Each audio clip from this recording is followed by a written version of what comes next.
Les obstacles de l'existence peuvent parfois sembler insurmontables. Nos problèmes peuvent nous noyer dans un océan de frustration et de consternation.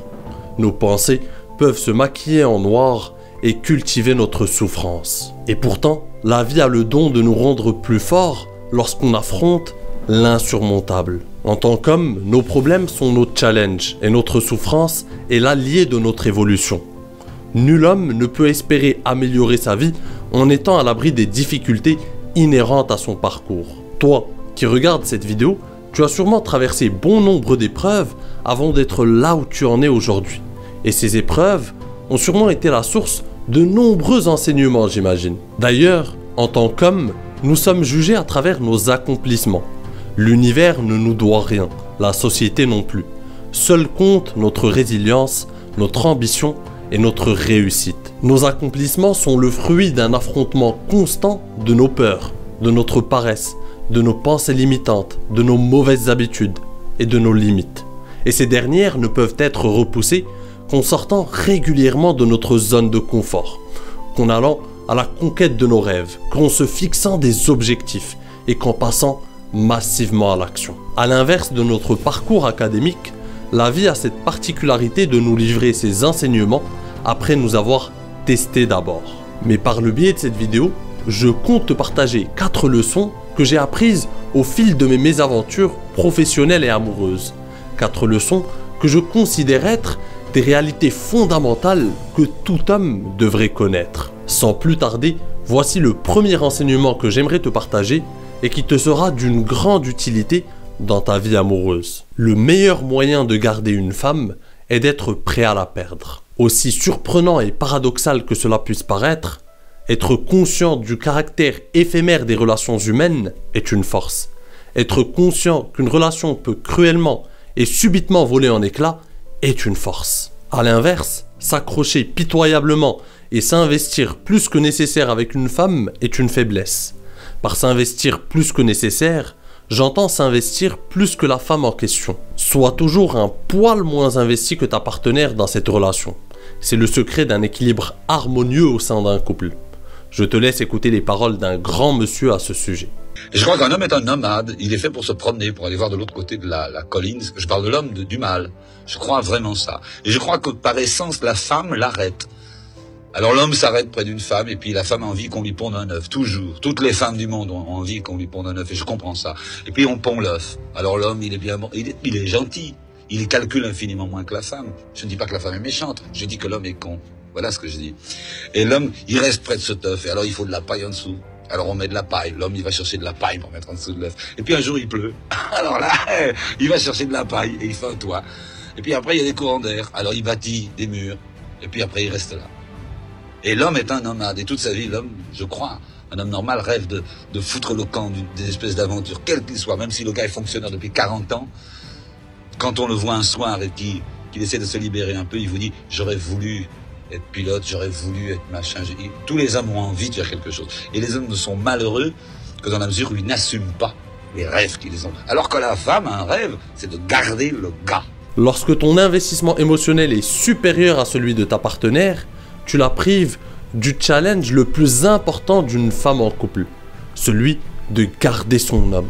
Depuis la nuit des temps, les hommes ont cultivé leur esprit de conquête en cherchant à contrôler le monde extérieur, en cherchant à contrôler les ressources et en agrandissant leur cercle d'influence.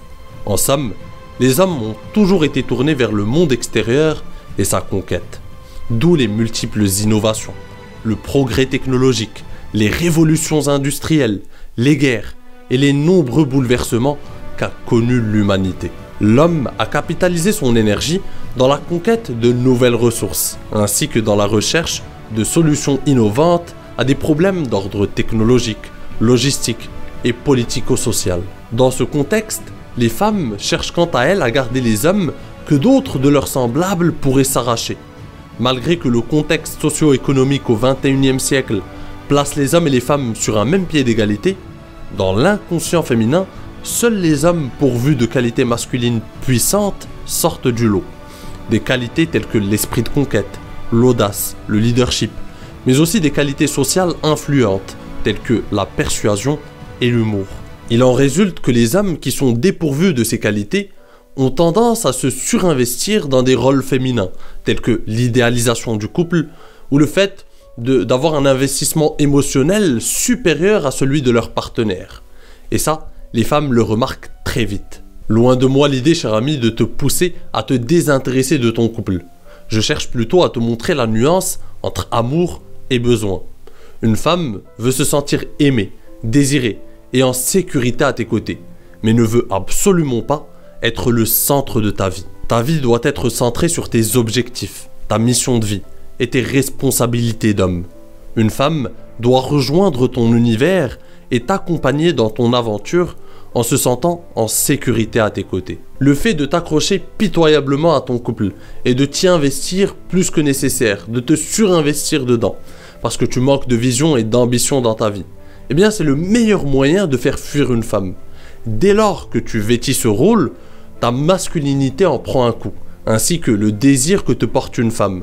Rappelle-toi qu'une femme fera tout en son pouvoir pour garder un alpha animé d'ambition. D'ailleurs, lorsque tu es prêt à tout pour garder une femme, tu es prêt à tout accepter, même l'inacceptable.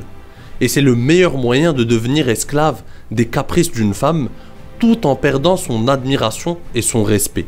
Le combo parfait pour perdre à coup sûr une femme. Aime ta copine, exprime-lui ton désir passionnément, mais sois toujours prêt à la perdre. C'est le meilleur moyen de protéger ton couple. Et passons donc au deuxième enseignement que j'aimerais te partager. Tu n'auras pas de grand impact si tu essaies d'être monsieur tout le monde. Nul homme ne s'épanouit dans la peau d'un autre. Nul homme n'honore son destin en vivant selon les principes d'un autre. Nul homme ne marque émotionnellement ses semblables en travestissant sa personnalité. C'est ton unicité qui fait la différence. C'est tes propres traits de personnalité qui font ton charme et qui peuvent te rendre attachant. Et c'est ta façon d'exprimer fièrement ton unicité qui fait ton charisme. Rien n'est plus séduisant qu'un homme aligné avec sa personnalité et sa masculinité. Un homme qui s'assume tel qu'il est et qui embrasse fièrement sa personnalité dans toute sa complexité, avec ses qualités et ses défauts. Je le réitère et je persiste, c'est l'essence même du charisme. D'ailleurs, revêtir le costume de Monsieur Tout-le-Monde est une expérience peu enrichissante. Le meilleur moyen finalement de passer à côté de sa vie. Rien ne suscite plus l'indifférence que la banalité de Monsieur Tout-le-Monde. En espérant t'aligner avec le troupeau, cher ami, tu finiras par vivre une vie fade et peu inspirante. Rien de mieux pour tuer tes rêves et tes ambitions. Trouve le courage de t'aligner avec qui tu es. Suis ta propre vérité, vis dans ta propre réalité et poursuis tes propres rêves. C'est ainsi que tu te feras ta place autour de la table des hommes séduisants. D'ailleurs, comment veux-tu développer ton leadership si tu n'as aucune conviction ni personnalité? Comment veux-tu surprendre une femme par ton leadership et ton authenticité si tu cherches constamment à te noyer dans la foule? Impose ta personnalité et invite les autres à rejoindre ta réalité. Elle est là, la force d'un vrai leader. Embrasse le caractère clivant de ta personnalité. La plupart des hommes n'osent pas assumer pleinement leur personnalité par peur de déplaire. Or, une personnalité est clivante par essence. Les personnalités charismatiques ont la particularité de diviser l'opinion de leurs semblables. Soit on les apprécie, soit on les déteste. Mais dans tous les cas, ils ne passent pas inaperçus. Seule l'absence de personnalité t'épargne des regards haineux. Mais le revers de la médaille, c'est qu'il est tout autant difficile d'être réellement apprécié lorsque ta personnalité est inexistante ou travestie. Pour la simple et bonne raison que les gens ont besoin de ressentir une certaine authenticité émanée de toi pour qu'ils puissent se connecter et s'attacher à ta personne. Et sans personnalité, la tâche s'annonce difficile.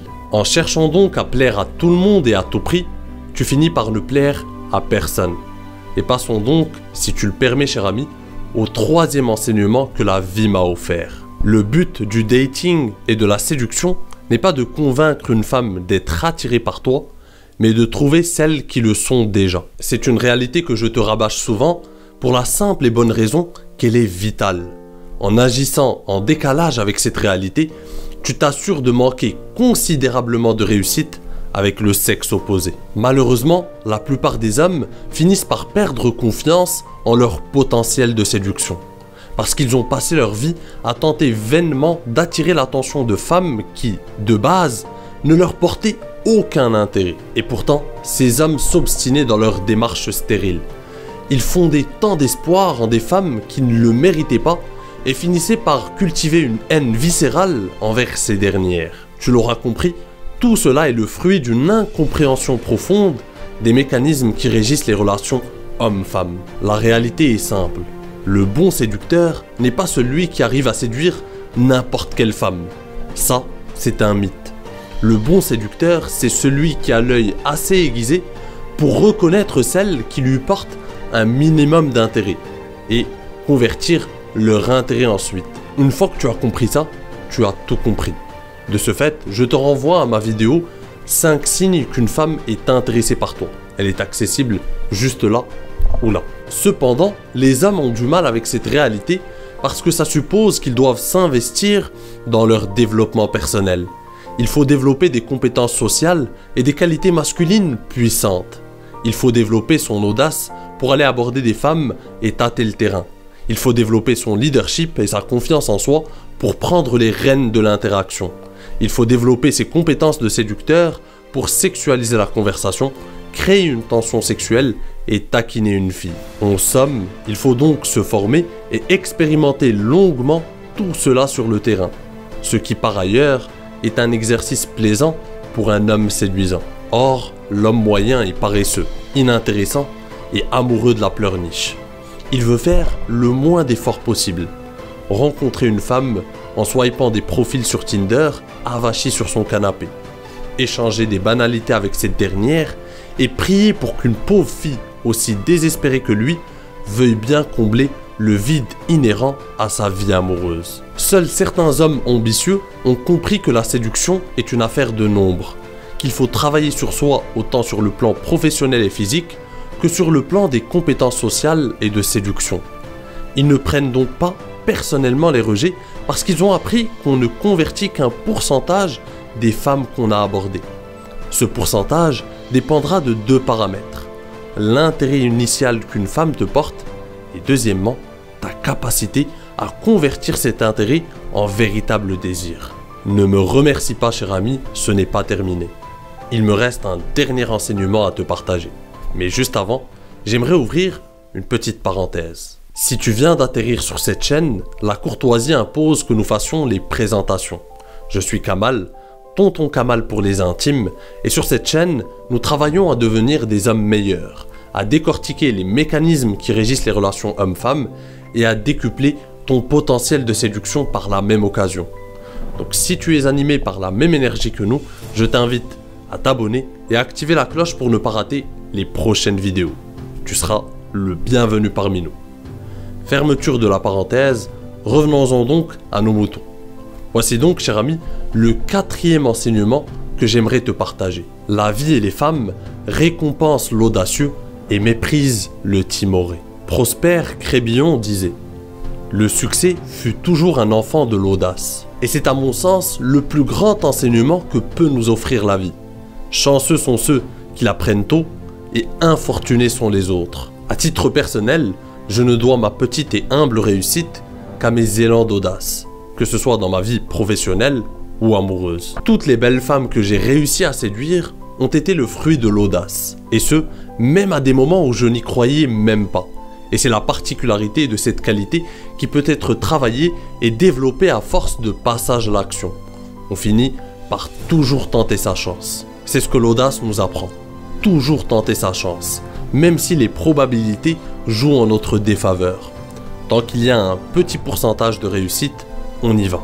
Parce qu'en pratique, la vie est pleine de surprises. Il faut être à l'aise avec le fait que la plupart de nos tentatives dans la vie vont échouer. Une partie de nos idées sont foireuses. Une partie de nos approches avec les femmes seront infructueuses. La plupart des idées de business et des entreprises que l'on va monter vont se casser la gueule, certes. Mais plus on provoquera le destin par notre audace, plus on mettra les probabilités de notre côté. Lors de mon immersion dans le fabuleux monde de la séduction, j'ai appris que les femmes récompensaient les audacieux. Et au fil du temps, j'ai appris que la vie les récompensait aussi. Les élans d'audace que j'ai eus m'ont permis de réaliser des choses que je n'aurais jamais cru réaliser 3 ans en arrière. Parmi ces choses, créer cette chaîne YouTube, rassembler une armée d'hommes ambitieux et partager cette aventure ensemble, cher ami. Écrire un livre noté plus de 4 étoiles et demie sur Amazon. M'installer à Cracovie en Pologne et créer ma société Kemzy Prod. Rencontrer et partager ma vie avec une femme formidable. Et finalement, quand on y pense, cher ami, notre condition de mortel nous impose de vivre avec audace. Lorsque tout peut s'arrêter à tout instant, ne vaut-il pas tenter l'impossible pour honorer nos ambitions? La vie n'est-elle pas une invitation à réaliser nos rêves? Et quand bien même nous échouons, l'enseignement tiré de l'échec ne se digère-t-il pas mieux que l'amertume du regret? À toi de me le dire.